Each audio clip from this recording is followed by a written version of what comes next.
എടാ ഇതിപ്പോൾ നമ്മളെ മനഃപൂർവ്വം കൊടുക്കാൻ വേണ്ടി ആരെങ്കിലും ചെയ്ത പണിയായിരിക്കുമോ? നീ തന്നെയല്ലേ ഫോൺ എടുത്ത് മാറ്റി വെച്ചാ, പിന്നെ ആരാ മനഃപൂർവ്വം ചെയ്യാൻ പറ്റുന്നത്? ഏയ് ഇതിന് മുമ്പ് എത്ര പ്രാവശ്യം ഇങ്ങനെ ചെയ്തിട്ടുണ്ട്, പക്ഷെ അന്നൊന്നും ഇതുപോലുള്ള പ്രശ്നങ്ങളുണ്ടായിട്ടില്ല. ഇത് എപ്പോൾ അങ്ങോട്ട് മാറ്റി വെച്ചു, അന്നേരം അയാൾ കറക്റ്റ് സമയത്തിന് വിളിച്ചു എന്നുള്ളതാണ്. ഇതിപ്പോൾ എല്ലാ ഓഫീസിലും ഇൻസ്പെക്ഷൻ നടക്കുകയാണ്. എന്തെങ്കിലും ഉത്തരവാദിത്തക്കേട് കാണിച്ചാൽ അപ്പം പണി കിട്ടുന്നുണ്ട്. അത് പത്രത്തിലുണ്ടായി. അതെ, അവിടുന്ന് വരുമ്പോൾ എനിക്കത് തോന്നിയതാണ്. പക്ഷേ അവിടെ എത്തിക്കഴിഞ്ഞപ്പോൾ ഒക്കെ മറന്നുപോയി. എല്ലാത്തിനും കാരണം ആ കുരുത്തം കെട്ടവനാണ്. ഇന്ന് രാവിലെ ഭക്ഷണം കഴിച്ചുകൊണ്ടിരിക്കുന്ന സമയത്ത് വെറുതെ ചൊറിയാൻ വന്നതാണ്. അത് കാരണമാണ് ആകെ പ്രശ്നമായത്. വൈകിട്ട് കഴിക്കാനൊന്നുമില്ല, ഒന്നും ഉണ്ടാക്കാണ്ട് വന്ന് കയറിയത് എങ്ങനെയാണ് ഇറങ്ങിപ്പോവാ? ആ ഇവിടെ വന്നിരിക്കുക. ഞാൻ നിങ്ങളെ അന്വേഷിച്ച് നടക്കുക. തങ്ക പറഞ്ഞു ഇതാ ക്ലാസ്സിൽ അന്യം കൂട്ടി കടവത്ത് വന്നിട്ടുണ്ട്. എന്താ പഠിക്കണേ? അതല്ല, സസ്പെൻഷൻ്റെ കാര്യം സംസാരിക്കായിരുന്നു. സസ്പെൻഷനാ? ആരുടെ? എന്തായി? ഇല്ല മാവ, അത് വേറൊരു ചെറിയൊരു പ്രശ്നമാണ്. ഈ വിജിലൻസുകാർ ഫോൺ ചെയ്തു, അപ്പോൾ നമ്മളത് അറിഞ്ഞില്ല. അതെങ്ങനെ അറിയാണ്ടിരിക്കണേ? അത് അവർ വേറൊക്കെ ശബ്ദത്തിലൊക്കെ മാറ്റി വിളിച്ച് കഴിഞ്ഞിട്ട് ഞാൻ ഫോൺ എടുത്ത് മാറ്റി വെച്ചു. അപ്പോൾ അത് അവരായിരുന്നു എന്നുള്ളത് പിന്നീടാണ് മനസ്സിലായത്. ആര് ഫോൺ എടുത്ത് മാറ്റി വെച്ച്? ഞാൻ തന്നെ. എന്തിന്? എൻ്റെ അമ്മാവ ഫോൺ എടുത്ത് മാറ്റി വെച്ചത് വിജിലൻസുകാർ അറിഞ്ഞു. അപ്പോൾ അവരാണ് പ്രശ്നം ഉണ്ടാക്കിയത്. എന്നോട് തൽക്കാലം ജോലിയിൽ നിന്ന് മാറിക്കാൻ വേണ്ടി പറഞ്ഞിട്ടുണ്ട്. അതിൽ നിന്ന് എങ്ങനെയെങ്കിലും ഊരണം, അതാണ് ഈ പറഞ്ഞുകൊണ്ടിരിക്കണം. പക്ഷെ എന്തൊരു കഷ്ടം നോക്കിയൊക്കെ.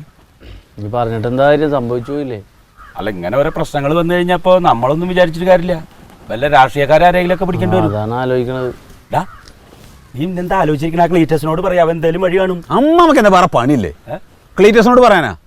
അവനോട് പറയണേക്കാൾ നല്ല ഞാൻ ഈ ജോലി ഞാൻ കുട്ടികളെ, എനിക്ക് ജോലിയെ വേണ്ട. അതല്ലേ എടാ, രാഷ്ട്രീയക്കാരെ ഇടപെട്ടാലേ നടക്കൂ. വേണ്ട, ക്ലീറ്റസിനെ ഉൾപ്പെടുത്തിയിട്ടുള്ള ഒരു പരിപാടിക്കും ഞാൻ ഇല്ല, പ്രത്യേകിച്ച് ഇങ്ങനത്തെ ഒരു കേസിൽ. അല്ല, അപ്പം ഇനി എന്താ ഒരു വഴി? ഒരു വഴിയുണ്ട്. എൻ്റെ കാതിരുമാമയില്ലേ, കാതിരുമാമയും നമ്മുടെ കുറുപ്പ് സാറായിട്ട് നല്ല ബന്ധമാണ്. ഏതായി കുറുപ്പ് സാറ്? നമ്മുടെ യൂണിയൻ നേതാവ് കുറുപ്പ് സാറില്ലേ, ആ കുറുപ്പ് സാറും കാതിരുമാമയും കൂടി നല്ല അടുപ്പത്തിലാണ്. ഇന്നാള് നമ്മുടെ ദയാനന്ദന് ഇതുപോലൊരു ഇഷ്യൂ ഉണ്ടായിട്ട് കാതിരുമാമ ഇടപെട്ട് അത് ക്ലിയർ ചെയ്തതാണ്. എന്താ പിന്നെ പുള്ളിയെടുത്തൊന്ന് പറയടാ. ഞാൻ മാമയായിട്ട് സംസാരിക്കാം, എന്നിട്ട് നമുക്കൊന്ന് പോകാം അവിടം വരെ. ഇല്ലെങ്കിൽ എന്താ അറിയോ, ഇത് ഏതെങ്കിലും രീതിയിൽ ഇത് നമ്മൾ മിണ്ടാതെ വെച്ച് കഴിഞ്ഞാലേ ചിലപ്പോൾ അങ്ങനെ നീട്ടിക്കൊണ്ടുപോയിട്ട് അവസാനം അത് സസ്പെൻഷനിലെത്തി നിന്ന് കഴിഞ്ഞാൽ പിന്നെ നമുക്ക് പിടിച്ചാൽ കിട്ടില്ല. അന്ന് നമുക്കൊന്ന് പോയാലോ? ഉണ്ടായ കാര്യങ്ങൾ മുഴുവൻ അവിടെ ചെന്ന് പറയണം. അത് പറയാം. അല്ല, ഇപ്പൊ കനകനെ മാമാക്ക് അറിയാം. അതല്ലേ, കനകനെ അറിയാം. ഞാൻ എപ്പോഴും പറയാറുള്ള എൻ്റെ കൂടെ ജോലി ചെയ്യണേന്ന് അറിയാം. പുള്ളിനോട് നമുക്ക് അവതരിപ്പിക്കാം, എന്നിട്ട് കുറുപ്പ് സാറിന്റെ വീട് വരെ ഒന്ന് പോകാം.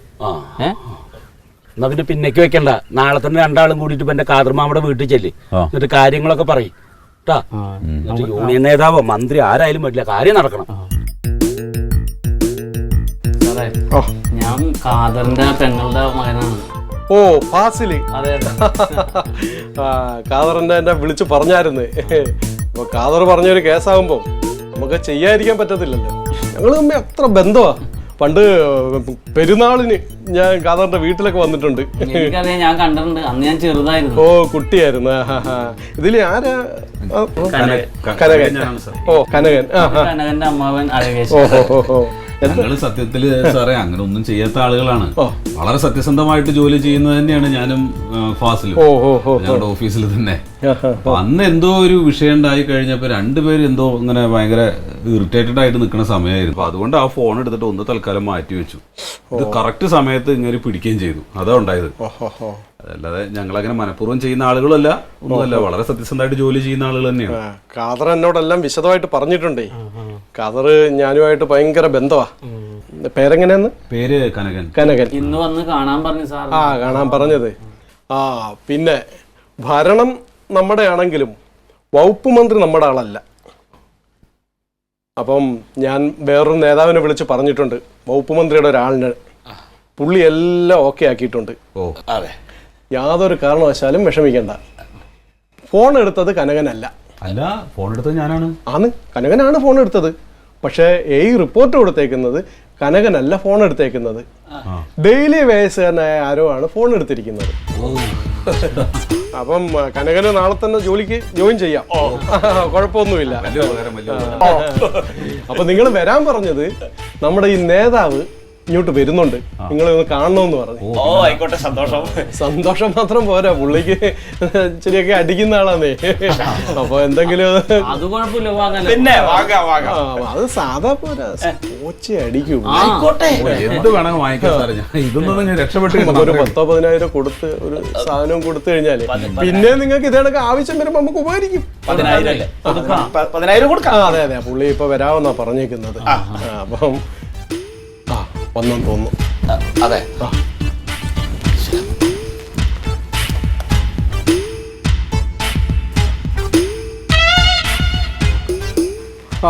തുടരാ നേതാവ് എവിടെ നിൽക്കുന്നു?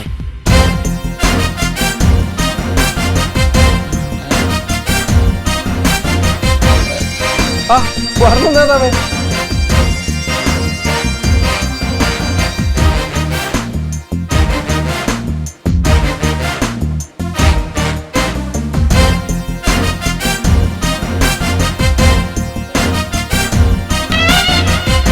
അമ്മാമ, ഇതിന് നല്ലതാ ജോലി അങ്ങ് പോകുന്നതായിരുന്നു. എന്റെ ഈശ്വര, ഇത് എന്തൊരു പരീക്ഷണം.